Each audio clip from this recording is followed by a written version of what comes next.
La musique est omniprésente dans nos vies, dans les films, les magasins, les téléphones, partout. Mais en islam, la question de la musique est souvent débattue. Est-elle interdite, tolérée ou simplement déconseillée? Aujourd'hui, nous allons explorer ce sujet en profondeur, en nous basant sur le Coran, les hadiths, l'avis des savants et les effets de la musique sur notre cœur et notre foi. Avant de commencer, pose-toi cette question. La musique a-t-elle un impact sur ton comportement et ta spiritualité? Garde cette réflexion en tête, car à la fin de cette vidéo, ta vision des choses pourrait bien changer.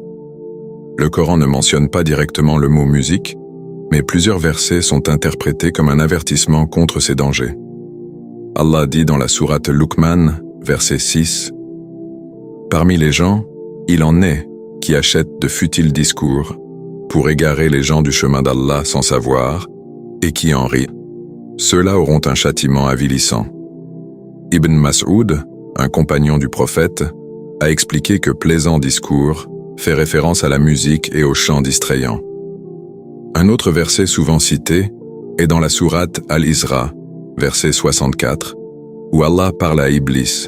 « Incite, par ta voix, ceux d'entre eux que tu pourras séduire. » Ibn Abbas a commenté que la voix de Shaitan inclut la musique et les chants qui éloignent de la foi.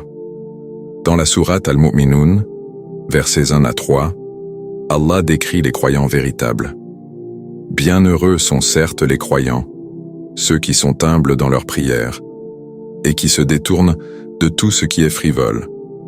Les savants expliquent que tout ce qui est frivole inclut les distractions inutiles, parmi lesquelles la musique. Le prophète, paix et bénédiction sur lui, a averti à plusieurs reprises contre la musique.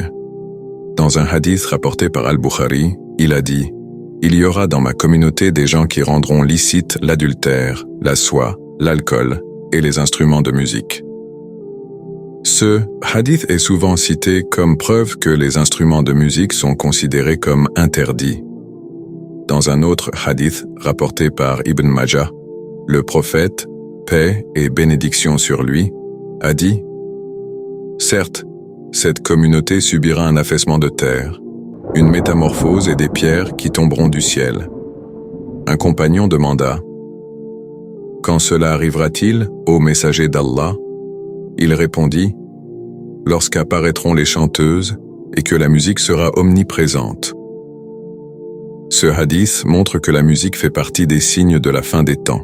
Malgré ces preuves, certains savants considèrent que seule la musique qui incite au péché est interdite. L'imam Al-Ghazali, par exemple, disait que les anachides étaient permis si leur contenu était bénéfique. Certains savants autorisent les instruments simples, comme le duf, qui était utilisé par les femmes et les enfants du temps du prophète lors de certaines occasions. Mais ils s'accordent sur un point. La musique qui détourne du rappel d'Allah est un danger pour le cœur. La science moderne prouve que la musique influence notre comportement et nos émotions. Elle peut exciter, rendre mélancolique ou encourager des pensées négatives. La musique moderne véhicule souvent des messages toxiques. Arrogance, violence, luxure, désespoir. Elle crée une dépendance qui pousse à l'écouter encore et encore, au détriment du Coran et des rappels d'Allah. Allah dit dans la sourate Al-Anfal, verset 2, « Les vrais croyants sont ceux dont les cœurs frémissent quand on mentionne Allah. Et lorsque ces versets leur sont récités, cela renforce leur foi. Mais comment le cœur peut-il être touché par le Coran, si la musique l'a déjà rempli d'autres choses? » Ibn Qayyim disait, « Le Coran et la musique ne peuvent coexister dans un même cœur. L'un chasse l'autre. » Mais comment arrêter la musique quand elle est partout? Si la musique influence tes pensées et ton comportement, pose-toi la question, est-ce vraiment bénéfique? Commence par écouter plus de récitations, de rappels et de chants islamiques sans instruments interdits. Si possible, choisis des endroits calmes ou utilise des écouteurs pour écouter du Coran.